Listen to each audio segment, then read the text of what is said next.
آپ کے سامنے رکھیں گے۔ یقیناً ذی الحج کا مہینہ ماہ رمضان کے بعد سب سے عظیم فضیلت کا مقام مرتبہ رکھتا ہے، سب سے بلند مقام مہینوں کے اندر رکھتا ہے۔ اور بعض لوگ محرم الحرام کے مہینے کو ماہ رمضان سے بھی افضل سمجھتے ہیں، اور وہ کس بنیاد کے اوپر سمجھتے ہیں یہ سب آپ جانتے ہیں کہ امام حسین رضی اللہ عنہ کو اس مہینے کے اندر شہید کر دیا گیا، اور وہ 9-10 کو ماتم بھی کرتے ہیں اور غم و غصہ کا اظہار بھی کرتے ہیں، خود ہی شہید کر کے خود ہی مار کے ان کو بعد میں غم و غصہ کا اظہار کرنا یقیناً انتہائی بدقسمتی ان کی ہے اور بے وقوفی کے اوپر ہے۔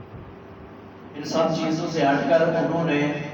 ماہ رمضان سے بھی محرم الحرام کو زیادہ فضیلت دے دی ہے کہ محرم الحرام کے اندر نہ شادی کی جائے، نہ بیعت کیا جائے، نہ نکاح کیا جائے، ان ساری رسومات کو وہ حرام سمجھتے ہیں، حالانکہ ایسا کچھ بھی نہیں ہے۔ سیدہ میمونہ رضی اللہ عنہا امہات المومنین میں سے ہیں۔ نبی کریم صلی اللہ علیہ وسلم نے سیدہ میمونہ سے ماہ محرم کے اندر شادی کی تھی، نکاح کیا تھا، تو اس مہینے کو نکاح کے لیے ایک مہینہ مؤخر کر دینا یہ شرعی لحاظ سے اس کا شریعت کے اندر کوئی تقاضا موجود نہیں۔ اپنے موضوع کی طرف آتا تھا کہ نماز عید الاضحیٰ کے بعد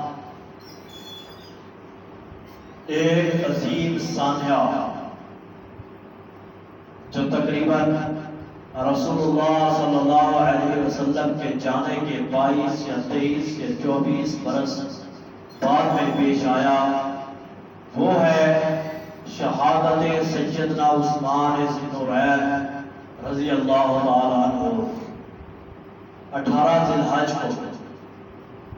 بڑی بے دردی کے ساتھ، بڑی مشکلیں اور صعوبتیں دے کر سیدنا عثمان ذی النورین کو ظالم اور کافروں نے شہید کر دیا۔ یقیناً آج سیدنا عثمان رضی اللہ عنہ کو اس وقت شہید کیا گیا، لیکن اللہ نے ان کے تذکرے کو ایسے زندہ کیا کہ عید کے فوراً بعد جو خطبہ جمعہ آتا ہے، ہر مسلمان اپنے اوپر اس بات کو فرض سمجھتا ہے، جو بھی ممبر رسول کے اوپر کھڑا ہوتا ہے کہ آج تذکرہ سیدنا عثمان رضی اللہ عنہ کی شہادت کا ہوا، اور ہونا بھی چاہیے۔ سیدنا عثمان رضی اللہ عنہ وہ عظیم شخصیت ہیں جن کے بارے میں جناب محمد رسول اللہ صلی اللہ علیہ وسلم نے فرمایا کہ اے عثمان، ایک بیٹی میں نے آپ کے نکاح میں دی ہے، اس کے بعد وہ نبی کریم صلی اللہ علیہ وسلم کی بیٹی فوت ہو جاتی ہے، وفات پا جاتی ہے۔ رسول اللہ صلی اللہ علیہ وسلم نے اپنی دوسری بیٹی کا نکاح بھی سیدنا عثمان رضی اللہ عنہ سے کر دیا، اور جس وقت دوسری بیٹی وفات پا گئی، رسول اللہ صلی اللہ علیہ وسلم نے فرمایا اے عثمان، تو اتنا حیا والا ہے،